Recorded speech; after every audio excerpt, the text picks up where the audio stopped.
En 2021, el presidente turco Erdogan recibió un regalo del Partido del Movimiento Nacionalista, un mapa del mundo túrquico. Cubría enormes extensiones de Asia Central, el Cáucaso y, notablemente, porciones significativas del sur del territorio ruso, así como China y los Balcanes. La implicación era que este es el mundo túrquico, el nombre para los diversos grupos étnicos a lo largo de Eurasia, y Turquía es su centro natural. En lugar de indignación pública, el portavoz del Kremlin, Dmitry Peskov, simplemente desestimó la precisión del mapa, señalando que el verdadero centro del mundo túrquico, en realidad, era la región de Altai, que casualmente se encuentra dentro de las fronteras de Rusia. Para el Kremlin, esto fue una pequeña indirecta diplomática, y más bien una pose política de cara a las aspiraciones internas de Turquía que a un movimiento geopolítico. Pero si saltamos al presente, el ambiente en Moscú ha cambiado considerablemente. El mapa es una señal más para el Kremlin y el presidente Vladimir Putin de que el control de Rusia sobre Asia Central se está debilitando y que Turquía está lista para llenar ese vacío. En una monografía publicada en 2025 titulada Mitologías del panturquismo y la seguridad de Rusia y Eurasia en el siglo XXI, un equipo de expertos advierte que el auge de la identidad túrquica en Asia Central podría representar una amenaza existencial no solo para la influencia rusa en la región, sino potencialmente para la integridad territorial de la propia Rusia. Mientras tanto, el Consejo Ruso de Asuntos Internacionales publicó un análisis en abril de 2026 advirtiendo sobre la política panturca de Turquía que se está extendiendo por la región. Eso es un cambio dramático de tono, y te dice que algo real está sucediendo en Asia Central, algo que Moscú había pasado décadas tratando de evitar. Para comprender completamente el panorama cambiante, necesitas entender la región en sí. Asia Central contiene 5 exrepúblicas soviéticas: Kazajistán, Kirguistán, Tayikistán, Turkmenistán y Uzbekistán. En total, suman unos 78 millones de personas, pero más importante aún, poseen vastas reservas de petróleo, gas y minerales raros, representando más del 5% de las reservas mundiales de petróleo y gas. Están a lo largo de las antiguas rutas de la Ruta de la Seda, por las que hoy pasan oleoductos transcontinentales y corredores ferroviarios que conectan Occidente y Oriente por tierra. De hecho, ya en 1904 y 1919, el geógrafo británico Halford Mackinder sostenía que quien controlara esta zona tendría la clave del poder mundial. No necesitas creer totalmente en esa teoría para admitir que todas las grandes potencias ya se han interesado en lo que ocurre aquí. A principios del siglo XX, la Unión Soviética controlaba de facto la mayor parte de la zona y era una potencia mundial prominente. Y hoy en día, Rusia, China, Estados Unidos, la Unión Europea, Irán e incluso la ya mencionada Turquía, todos están compitiendo por influencia sobre la región desde hace 30 años. La diferencia principal es que la influencia rusa se está erosionando lentamente. Después del colapso soviético en 1991, Moscú mantuvo a la región sujeta a través de una red de instituciones y presión. La Comunidad de Estados Independientes unió muchas de las economías. La Organización del Tratado de Seguridad Colectiva, OTSC, se suponía que sería el nexo militar. Moscú firmó tratados bilaterales de defensa con varias de las 5 repúblicas, estacionó tropas rusas a lo largo de fronteras clave en partes de la región y controló muchas de las rutas de oleoductos y gasoductos por las que el petróleo y gas de Asia Central llegaban al mundo. Cuando alguno de estos países se salía de la línea, el Kremlin no dudaba en apretar un poco más el lazo. Según informes, Moscú exigió entre 20% y 40% de participación en yacimientos kazajos en exploración. Casi suspendió las exportaciones de petróleo de Kazajistán de mayo a agosto y presionó a Turkmenistán por ingresos del gas. La región fue constantemente un punto de interés para Rusia, principalmente porque sus economías seguían profundamente ligadas a Rusia a través del comercio, la infraestructura energética y las remesas enviadas por millones de trabajadores migrantes de Asia Central empleados allá. Y durante mucho tiempo, funcionó. Los líderes de Asia Central dependían económicamente de Moscú, confiaban militarmente en las garantías de seguridad rusas y seguían estando culturalmente influenciados por 7 décadas de dominio soviético. El ruso aún era el idioma de facto para la comunicación interregional. El alfabeto cirílico, impuesto por Joseph Stalin a finales de la década de 1930 para aislar a los centroasiáticos de su herencia literaria presoviética y de Turquía, seguía utilizándose en toda la región. De hecho, las personas que viven en 4 de las 5 repúblicas, uzbecos, kazajos, kirguises y turcomanos, compartían ascendencia, religión y lazos lingüísticos comunes mucho antes de la Unión Soviética, con minorías dispersas por toda la zona. Si bien estas identidades no fueron creadas por los soviéticos, Moscú las formalizó y las dividió rígidamente en repúblicas separadas durante el periodo soviético, a menudo cortando conexiones culturales y demográficas ya existentes. Asia Central fue esencialmente fragmentada y luego moldeada en lo que Rusia quería que fuera. Avancemos rápidamente al siglo XXI y a la invasión rusa de Ucrania. Los líderes de Asia Central observaron cómo Rusia anexaba Crimea en 2014, una acción que Turquía, siendo miembro de la OTAN, criticó. Luego comenzó la guerra a gran escala en 2022 el mundo túrquico, entonces empezó a considerar quién podría ser el siguiente, sin importar el resultado. Algunos líderes reafirmaron la integridad territorial de Ucrania, aunque buscaban sacar el mayor provecho de sus acuerdos con Moscú. El presidente de Kazajistán, Tokayev, afirmó públicamente que no reconocería los supuestos territorios separatistas ucranianos que Rusia anexaba mientras estaba en Rusia. Ese tipo de declaración habría sido impensable una década antes. La OTSC, el equivalente ruso de la OTAN, perdió aún más credibilidad. En 2023, Azerbaiyán avanzó contra las posiciones armenias en Nagorno-Karabaj, y Rusia no hizo nada para defender a su aliado Armenia. El primer ministro de Armenia inició el proceso de abandonar la organización por completo en 2024 y hasta 2026. El país dejó de financiar la alianza y de afirmar que pertenece a ella. En ese momento, Rusia estaba empantanada en Ucrania, con la inmensa mayoría de sus fuerzas terrestres listas para el combate ya empleadas en la guerra y luchando por avanzar, lo que limitaba su capacidad para ayudar a Armenia, incluso en teoría. En este contexto de retirada militar de Rusia, Kazajistán y Uzbekistán han continuado la transición del alfabeto cirílico hacia escrituras basadas en el alfabeto latino, mientras que Kirguistán ha debatido cada vez más hacer un cambio similar. Los países están renombrando ciudades y lugares geográficos importantes para eliminar las designaciones rusas de la era soviética, y los 4 estados túrquicos se han identificado cada vez más como parte del mundo túrquico, que se extiende desde Estambul hasta China a través de la Organización de Estados Túrquicos. Lo que nos lleva a la idea del panturquismo o la unificación política, o al menos la coordinación del mundo túrquico. Esto en realidad se remonta a finales del siglo XIX, cuando intelectuales túrquicos en el Imperio ruso y pensadores otomanos miraron hacia sus raíces culturales en Asia Central. Era una idea poderosa que la Unión Soviética se esforzó enormemente en suprimir. De ahí la fragmentación y el cambio de nombre de naciones enteras, lenguas e imposición de alfabetos extranjeros. Incluso la palabra Turquistán, que era el nombre tradicional de toda la región, fue prohibida en los documentos soviéticos y reemplazada por Asia Central Soviética debido a sus asociaciones panturquistas. Tras la caída de la Unión Soviética, inicia el reencuentro de Turquía con Asia Central. El entonces presidente Turgut Özal reconoció la independencia de las repúblicas de Asia Central más rápido que casi cualquier otro y lanzó a Turquía a la región sin medir consecuencias. En los años posteriores al colapso soviético, Turquía estableció 3 universidades importantes en la región. La Universidad Kazaja Turca Ahmet Yasavi en Turquestán, la Universidad Kirguisa Turca Manas en Bishkek y la Universidad Internacional Turcomana Turca en Ashgabat. Turquía invirtió más de 3.8 mil millones de dólares en Asia Central y el Cáucaso entre 1992 y 2003, lo que equivale a alrededor de 7 mil millones de dólares hoy en día, ajustando por la inflación. Más de 1.170 delegaciones diplomáticas visitaron las repúblicas túrquicas solo en el primer año de independencia. Según algunos relatos, Özal se esforzó hasta la muerte en giras diplomáticas por la región, falleciendo en 1993 después de recorrer todas las repúblicas túrquicas. Ese primer impulso hizo que Rusia respondiera con fuerza y usara su influencia económica para limitar a las nuevas repúblicas y evitar que accedieran a asistencia internacional. La propia inestabilidad económica y turbulencia política de Turquía a mediados de los años 90 redujo los recursos disponibles para Asia Central. Los líderes de Asia Central, recién liberados de una potencia mundial, no tenían prisa por subordinarse otra vez.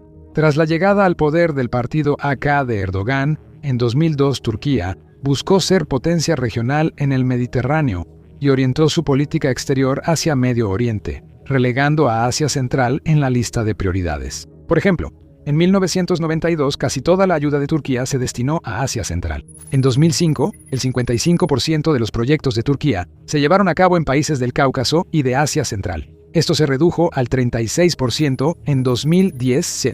La ayuda a Tayikistán llegó a casi 650 millones de dólares, pero después bajó a solo 5 millones por año. Pero Turquía nunca se fue por completo, y en lugar de ayuda financiera directa, creó instituciones que poco a poco cambiarían el sentimiento de los países túrquicos hacia Turquía.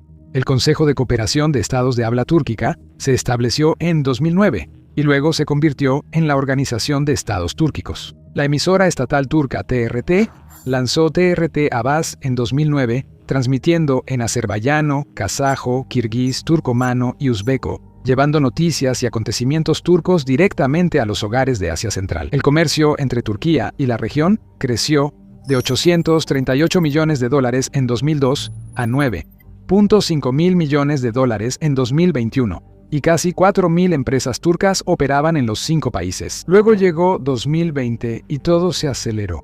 La guerra en Ucrania, la implosión de la OTSC y el conflicto entre Armenia y Azerbaiyán, el retiro de Estados Unidos de Afganistán, todo esto creó un vacío de seguridad en la frontera sur de Asia Central y el creciente dominio económico de China sobre toda Asia. Esto llevó a los estados de Asia Central a buscar una tercera opción, y Turquía ya se había estado preparando para este momento. El Consejo de Cooperación fue renombrado como la Organización de Estados Túrquicos en 2021, indicando exactamente cuáles eran las ambiciones del país. En 2020 y en 2021, la organización adoptó la visión del mundo túrquico 2040, una hoja de ruta explícitamente modelada según la integración de la Unión Europea, con objetivos para un mercado común, un alfabeto común, marcos institucionales compartidos y una coordinación política y de seguridad más profunda.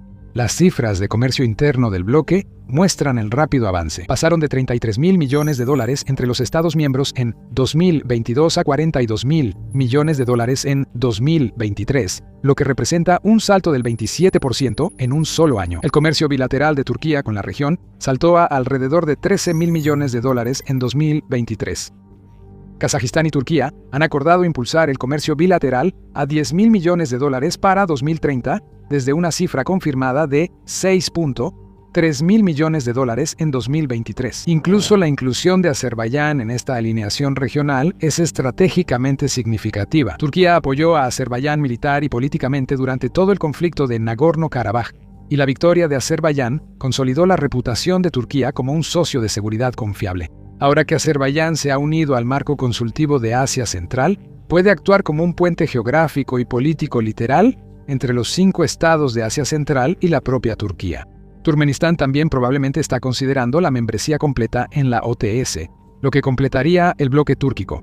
Pero todo esto tiene que ver con la política. Rusia ya no compite por ser el actor con mayor influencia en Asia Central debido a su ejército, o la falta de este. Pero antes de llegar a eso, asegúrate de estar suscrito a The Military Show. Publicamos videos diarios sobre eventos recientes y grandes cambios geopolíticos en todo el mundo. Volviendo al tema de los militares de Asia Central. La mayoría de los ejércitos estaban equipados con el equipo de la Unión Soviética, posteriormente respaldados por el apoyo y entrenamiento continuo de Rusia, todo organizado con la doctrina rusa como base. Durante mucho tiempo, cada vez que un país requería ayuda militar, Rusia enviaba tropas. De hecho, esto sucedió en 2022 cuando Rusia envió tropas de paz a Kazajistán en medio de los disturbios de enero por los precios del combustible. Rusia no ha logrado avances importantes en 4 años de guerra en Ucrania, lo que hace dudar de la capacidad real de su ejército en la guerra moderna. Por otro lado, está Turquía. El dron Bayraktar TB2 de Turquía se ganó su reputación en Libia y Siria, y luego demostró su eficacia de manera decisiva en la guerra de Nagorno-Karabaj de 2020, donde devastó los blindados y las defensas aéreas armenias. Ucrania misma lo ha utilizado extensamente desde 2022 y muchos medios afirman que el dron fue un recurso vital durante los primeros meses de la guerra, antes de que Ucrania desarrollara su propia industria de drones. Para 2023, la mayoría de los estados de Asia Central habían comprado drones turcos, aunque Tayikistán, en cambio, se acercó más a la tecnología de drones iraní. Kazajistán también firmó un acuerdo para producir drones Bayraktar turcos bajo licencia en suelo kazajo, lo que significa que Kazajistán ahora literalmente está fabricando tecnología militar turca de manera local. Kirguistán aumentó la compra de drones tras enfrentar presión de fuerzas tayikas apoyadas por intereses vinculados a Rusia, considerando a Turquía un socio de seguridad confiable. Incluso Turkmenistán, que ha sido oficialmente neutral por décadas, amplió en silencio su arsenal con sistemas turcos. Uzbekistán realizó sus compras en 2023 y firmó un acuerdo integral de cooperación militar con Turquía en 2022 que abarca el intercambio de inteligencia, logística conjunta, cooperación en la industria de defensa y educación militar. Esto se amplió a un acuerdo completo de cooperación militar en 2026. Turquía mantiene relaciones bilaterales en vez de formar un bloque formal, pues sabe que los estados túrquicos se opondrían a crear un bloque militar. Como la antigua Unión Soviética, lo que suma puntos de popularidad para la futura cooperación. Y dado lo que hemos visto de la inacción de Rusia en Armenia, las retiradas de Siria y el estado de la OTSC en general, es seguro decir que algunos estados túrquicos ya no sienten que Rusia los respalde. Kazajistán, en particular, es el miembro no ruso más grande de la OTSC, y algunas encuestas han sugerido que el apoyo local a la alianza existente es bajo. El país también ha empezado a cubrirse las espaldas contra Rusia, complaciendo tanto a Turquía con los aumentos de comercio mencionados como a China, al convertirse en una parte central de la iniciativa de la Franja y la ruta para expandir la influencia china hacia el oeste. Luego está el componente vital económico y basado en recursos que pone en foco las reservas de petróleo y gas de la región. Rusia ha controlado por mucho tiempo los oleoductos y gasoductos que llevan petróleo y gas de Asia Central a Europa, y ese control ha funcionado como una correa. Desde la invasión a Ucrania, Moscú ha interrumpido las exportaciones de petróleo de Kazajistán a través del puerto ruso del Mar Negro, al menos 4 veces solo en 2022, demostrando cómo se puede tirar de esa correa cuando se quiera. Turquía ha desarrollado infraestructura para cortar esa correa, destacando el Corredor Medio, una ruta ferroviaria y marítima desde China, pasando por Kazajistán, el Mar Caspio, Azerbaiyán, Georgia, hasta Turquía, y luego hacia Europa. El corredor, que anteriormente tenía menos del 1% del tráfico que tenía su análogo ruso del norte, vio como sus volúmenes de carga aumentaron un 33% en 2022, luego un 89% en 2023 y nuevamente un 70% en 2024. Con los transportistas desviando rutas fuera de Rusia, el Banco Mundial estima que con mejoras logísticas, la carga en el corredor podría triplicarse a 11 millones de toneladas para 2030. La Unión Europea, el Banco Asiático de Desarrollo y varios socios bilaterales se han comprometido a desarrollar el proyecto. Turquía está en el extremo occidental de este corredor, lo que le da gran ventaja geográfica. Turquía impulsa el gasoducto transcaspiano para llevar gas de Turkmenistán bajo el Mar Caspio y conectarlo al corredor meridional de gas, entregándolo a Europa a través de Turquía. Este proyecto ha estado en desarrollo activo desde 1997 y ha sido bloqueado cada vez por Rusia e Irán. Ambos perderían si el gas de Turkmenistán llegara a Europa sin pasar por su territorio. Pero en 2024, Turquía y Turkmenistán firmaron un memorando de entendimiento sobre transferencias de gas natural, el primer paso concreto para hacer realidad este gasoducto. Turkmenistán, con las cuartas mayores reservas probadas de gas natural y dependiente casi totalmente de China como comprador, tiene grandes incentivos para diversificarse. Si el gasoducto transcaspiano se construye, sería el mayor golpe en décadas contra la influencia energética de Rusia en Asia Central y Europa. Y la parte clave de todo esto que preocupa a Rusia es que la premisa del panturquismo se ha construido sobre bases similares al paneslavismo, casi el mismo concepto que Rusia usó para justificar la invasión de Ucrania. Aunque los países túrquicos estuvieron bajo influencia soviética, culturalmente son más cercanos a Turquía. Sería hipócrita negar ese vínculo mientras se defiende la relación entre Rusia y Ucrania. Algunos analistas rusos han llegado a presentar el panturquismo como una conspiración de la OTAN, afirmando que es una operación occidental orquestada para debilitar a Rusia desde el sur. Esta perspectiva se relaciona con la membresía de Turquía en la OTAN y su decisión de aplicar la Convención de Montreux durante la guerra en Ucrania, limitando el paso de buques de guerra adicionales por los estrechos turcos y complicando la posición de Rusia en el Mar Negro. Nada de esto implica que Turquía ocupe el lugar de Rusia. Turquía no limita con ninguno de los 5 estados de Asia Central, mientras que Rusia y China sí. La geografía ofrece ventajas en comercio, infraestructura y alcance militar que la diplomacia y venta de drones no compensan del todo. El comercio de China con la región es asombroso, 89.3 mil millones de dólares.